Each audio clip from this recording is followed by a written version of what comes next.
ada prajurit TNI. Takbir. Waktu saya pulang buat rekaman menyambut saya datang. Betul? Bagus gak? Ditangkep. Diborgol. Di penjara.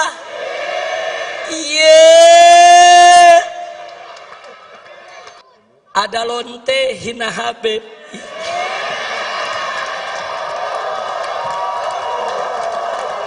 Pusing. Ampe lonte ikut-ikutan ngomong.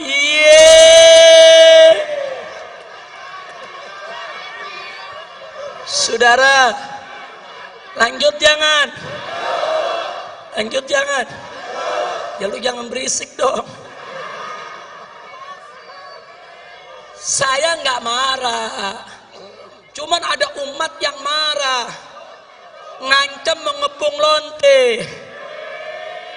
Polisi kalang kabut jagain lonte. Iya. Subhanallah walhamdulillah wa la ilaha illallah. Assalamualaikum warahmatullahi wabarakatuh.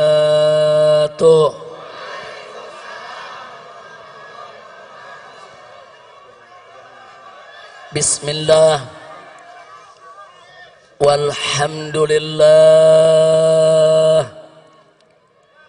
wassalatu wassalamu ala rasulillah wa ala alihi wa sahbihi wa mawalah.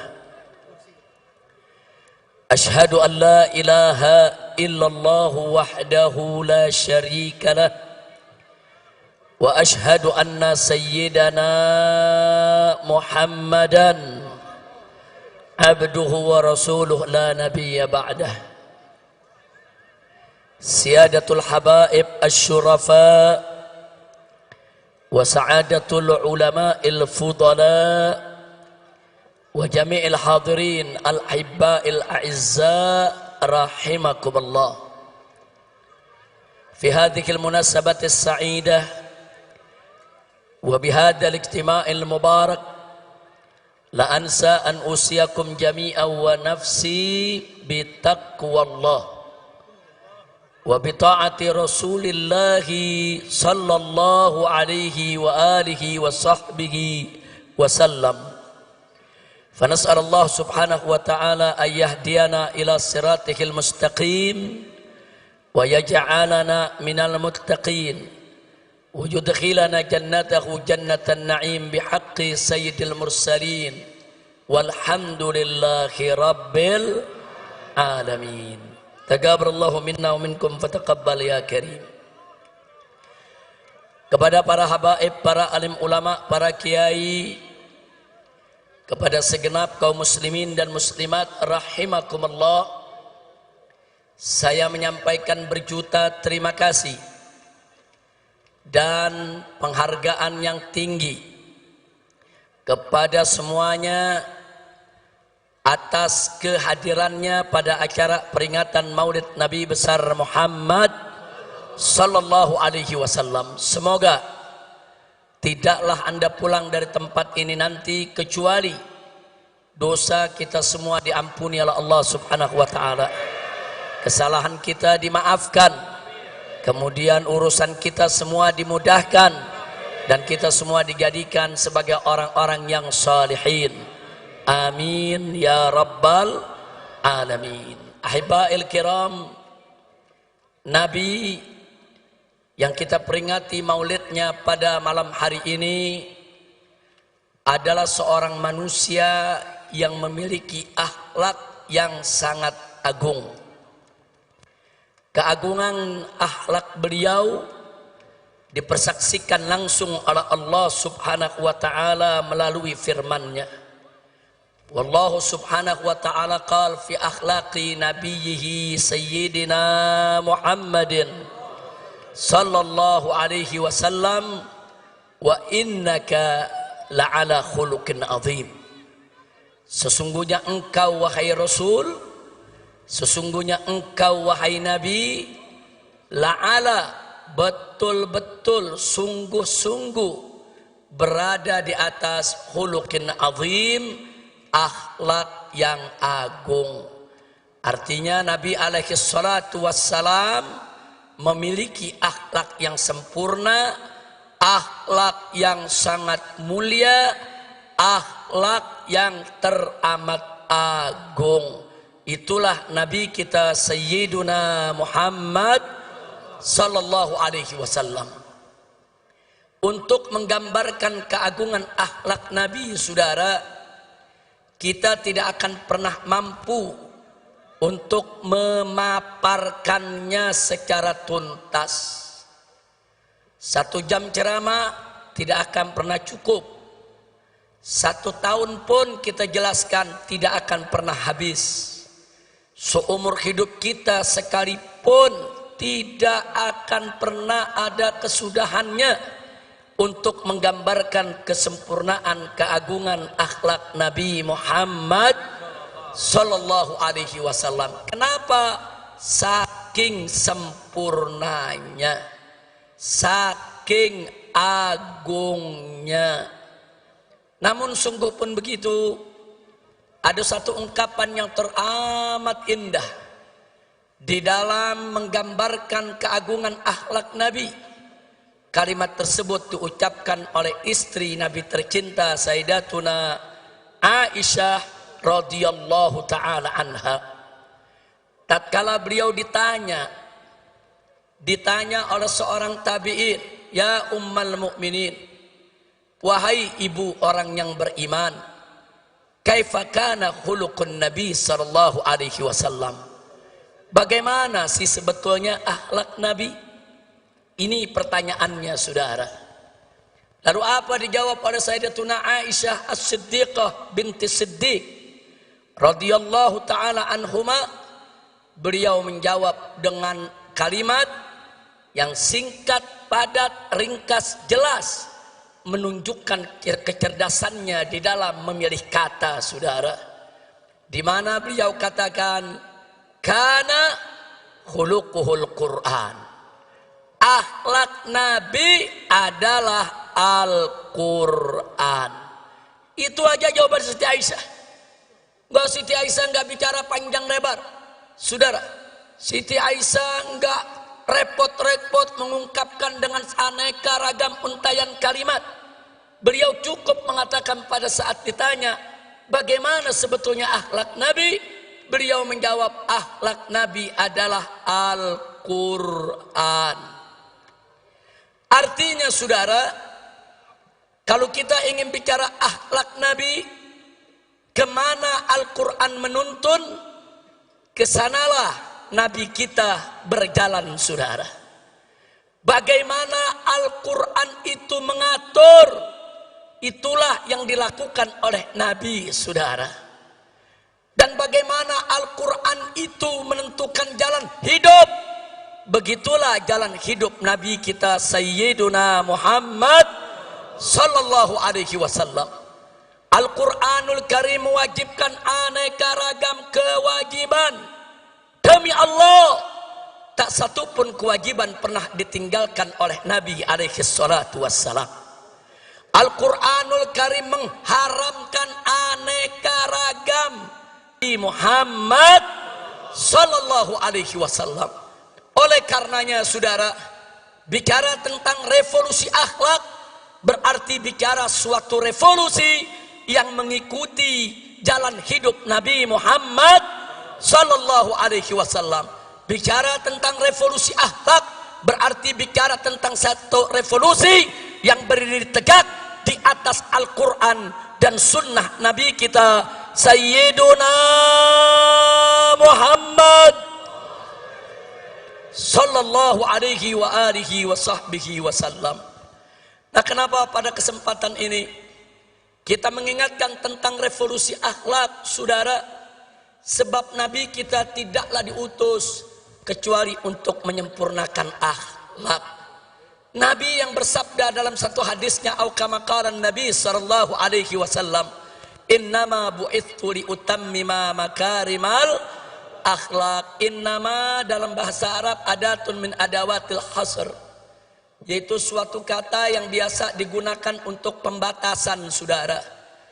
Innama kalau diterjemahkan dalam bahasa Indonesia, sesungguhnya hanya. Sesungguhnya hanya. Jadi kalau Nabi mengatakan innama bu'ithu, sesungguhnya aku ini diutus hanya untuk apa? Liutammima makarimal akhlak, untuk menyempurnakan kemuliaan akhlak. Jadi saudara, ajaran Nabi alaihi salatu wassalam berdiri atas dasar akhlak. Ajaran Nabi alaihi salatu wassalam baik dalam konteks ibadat maupun muamalat, semua berdiri atas dasar akhlak. Karena itu kewajiban semua umat Islam dalam setiap aspek kehidupannya senantiasa berdiri atas dasar akhlak, saudara. Makanya aneh sekali hari ini saya mendengar pernyataan dari seorang pejabat tinggi, saudara. Hari ini, saudara, saya mendengar pernyataan dari seorang pejabat tinggi yang mengatakan, saudara, agama tidak mengatur negara. Inna lillahi wa inna ilaihi raji'un. Saudara, orang yang berprinsip agama tidak mengatur negara, saudara, ini datang dari pemikiran liberal atau datang dari pemikiran ateis. Pemikiran liberal adalah mereka-mereka yang ingin membebaskan diri mereka dari ikatan agama. Sedangkan pemikiran ateis, saudara, mereka-mereka yang ingin mengatur kehidupannya tanpa ada ikatan kepercayaan kepada Tuhan, saudara. Dan ini sangat berbahaya di negara kesatuan Republik Indonesia yang berdasarkan ketuhanan yang Maha Esa, sebagaimana tertera dalam konstitusi negara Undang-Undang Dasar 1945 pasal 29 ayat 1, bahwa negara Republik Indonesia berdasarkan ketuhanan yang Maha Esa. Jadi para founding father itu para pendiri bangsa, dari sejak awal kemerdekaan kita sudah menetapkan bahwa Indonesia berdasarkan tauhid. Indonesia berdasarkan tauhid, berdasarkan ketuhanan yang Maha Esa, yang oleh karenanya setiap kebijakan dalam negara kesatuan Republik Indonesia tidak boleh lepas dari nilai-nilai luhur ketuhanan yang Maha Esa. Sehingga setiap kebijakan apa saja di dalam pengelolaan negara Republik Indonesia tetap harus mengacu kepada ajaran agama, sehingga semua kebijakan di dalam pengelolaan negara Republik Indonesia harus berdiri atas dasar akhlak, saudara. Takbir. Jadi kalau ada pejabat tinggi mengatakan agama tidak boleh mengatur negara, jadi negara mau diatur pakai apa? Mau jadi negara PKI, mau jadi negara ateis, mau jadi negara setan, mau jadi negara iblis. Maka itu saya tanya semua saudara, dasar negara kita apa? Ketuhanan. Ketuhanan yang Maha Esa itu, saudara, adalah dasar tauhid. Apa kalimat tauhid kita? Semuanya la ilaha illallah. Lagi. Sekali lagi.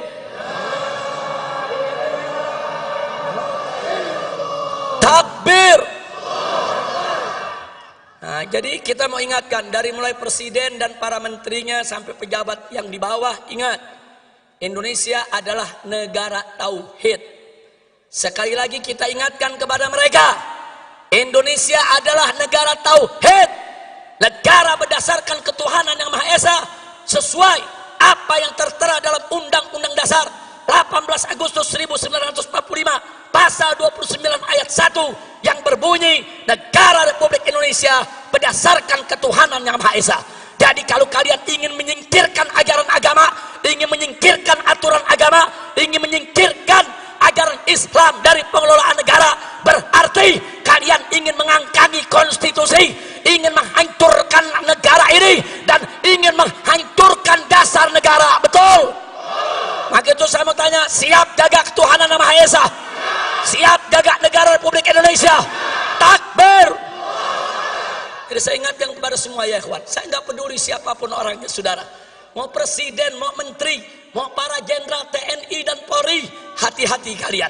Kalau kalian ingin menyingkirkan ajaran agama dalam pengelolaan negara Republik Indonesia, berarti kalian ingin melawan agama, kalian menantang agama. Demi Allah, kami tidak akan mundur walaupun selangkah, saudara. Takbir, takbir, takbir. Nah baiklah, jadi saya mau garis bawahi, ucapan agama tidak boleh ngatur negara, itu ucapan nggak punya akhlak, nggak punya akhlak. Betul? Betul? Pemimpin ngebohong melulu, punya akhlak gak? Punya akhlak gak? Nggak punya akhlak, nggak punya. Pemimpin ingkar janji melulu, punya akhlak gak? Punya akhlak gak? Punya akhlak gak? Habaib ulama dikriminalisasi hanya karena tidak sejalan dengan penguasa, punya akhlak gak? Kriminalisasi ulama punya akhlak gak? Ayo jawab yang kompak, punya akhlak gak? Ulama dicaci maki, dihina-hina oleh buzzer, tapi buzzernya nggak ditangkap-tangkap, punya akhlak gak? Punya akhlak gak? Punya akhlak gak? Ulama yang nggak salah dicari-cari kesalahan, nggak ada salahnya aja dicari-cari kesalahan, apalagi kalau ada salah. Saya mau tanya sekali lagi, nyari-nyari kesalahan ulama punya akhlak gak? Punya akhlak gak? Nah, saya mau tanya lagi, biar anda yang putusin semua saudara, supaya nanti anda tahu apa yang dimaksud revolusi akhlak. Ada santri dari Pasuruan saudara, nyindir presiden, nyindir Kapolri, langsung ditangkap, dipenjara, diadili, dituntut 4 tahun penjara dan dipenjara 3 tahun saudara, sambil dipakein baju tahanan, masuk televisi, polisinya saudara dengan gagah mengatakan orang ini tidak tahu diri, tidak pantas tinggal di NKRI karena menghina presiden. Baik ya Wan, nggak apa-apa, nggak apa-apa. Taruhlah si santri salah, taruh si santri salah, santrinya di penjara 3 tahun, nggak apa-apa. Cobaan buat dia saudara. Insya Allah Allah naikkan derajatnya. Amin ya Rabbal Alamin. Tapi saudara, yang uniknya saudara, ada anak cukong Cina. Anak cukong Cina pegang foto presiden, dicaci maki, dipukul-pukul itu foto, diludahin. Itu yang difoto dikatakan kacung dia, bahkan dia bego-begoin dan diancam, gua mau bunuh, gua mau tembak, nggak ditangkap.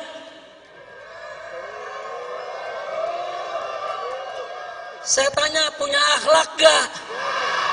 Ini negara saudara yang mimpin. Coba lihat, giliran santri penjara 3 tahun, giliran anak cukong Cina dibebasin.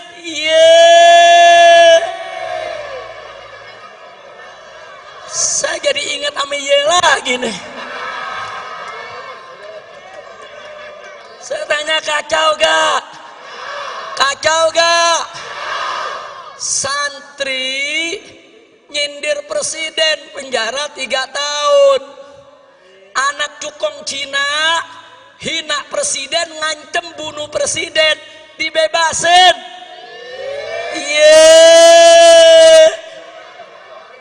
Ada akhlak gak? Ada akhlak gak? Ada akhlak gak? Nah, yang begini wajib gak direvolusi? Wajib gak direvolusi? Wajib tidak direvolusi? Takbir. Saudara, saya cuma mau tanya doang. Saya udah ajukan beberapa hal, Anda yang jawab akhlak apa enggak, begitu doang. Enggak, saya bukan lagi ceramah, cuma nanya. Nanya, yang jawab umat, betul. Jadi kalau mau ditangkap, tangkap yang jawab. Saya cuma nanya. Nanya. Lanjut. Mau ditanya lagi? Ada prajurit TNI. Takbir. Waktu saya pulang, buat rekaman menyambut saya datang. Betul? Bagus gak? Ditangkep. Diborgol. Di penjara.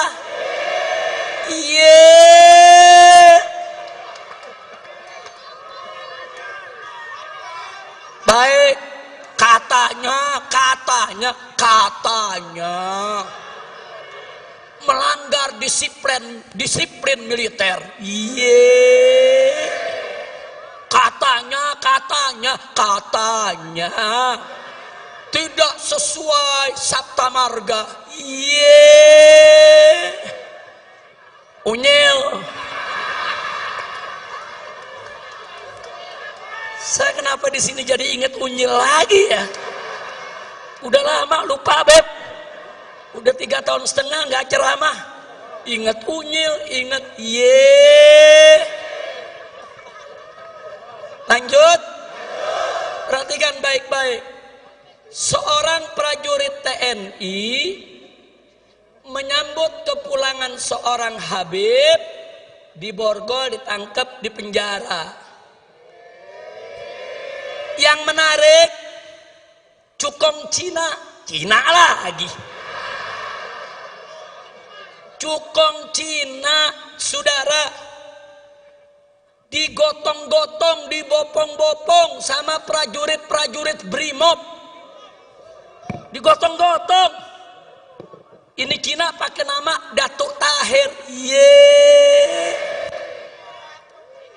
Jadi orang kalau dengar namanya kan nggak tahu dia Cina. Datuk Tahir dari Mayapada, saudara. Ini cukong Cina digotong-gotong, dibombong-bombong rame-rame oleh para prajurit Brimob. Nggak ada masalah, saudara. Lalu kenapa ada prajurit TNI sekedar mengucapkan selamat datang kok harus ditahan? Kurang ajar. Betul? Maka itu saya mau tanya, itu yang begitu-begitu ada akhlak gak? Ada akhlak gak? Prajurit TNI cinta sama Habib, bagus gak? Ditahan. Saya tanya, ada akhlak gak? Ada akhlak gak? Cukong Cina digotong-gotong sama prajurit Brimob, berakhlak tidak? Berakhlak tidak? Giliran cukong dibopong-bopong, saudara, dianggap nggak melanggar disiplin. Tapi giliran ada prajurit TNI cinta sama ulama, langsung main pegang, main tahan, main borgol. Kurang ajar, tidak punya akhlak. Betul.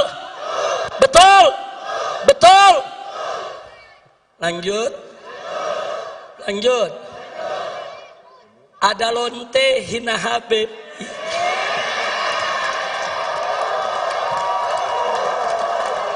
Pusing. Ampe lonte ikut-ikutan ngomong.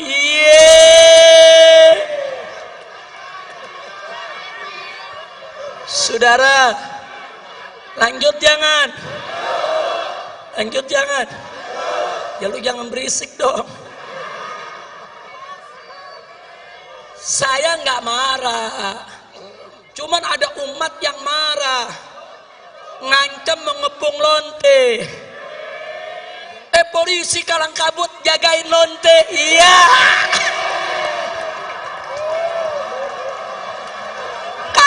Kacau. Lonte hina Habib dijaga polisi.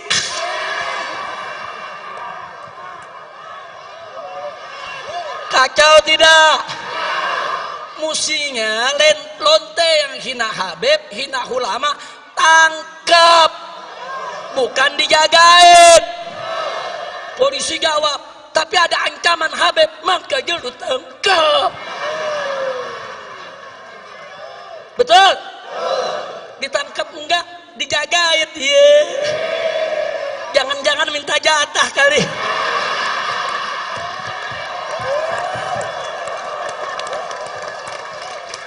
Kacau. Saya ngelihat begini sakit jadi baik. Mudah-mudahan gak sakit lagi dah. Amin. Udah dah, jangan diterusin dah. Udah biarin lonte, biar rame lonte aja dah ngomongnya. Kira-kira jelas gak? Lanjut.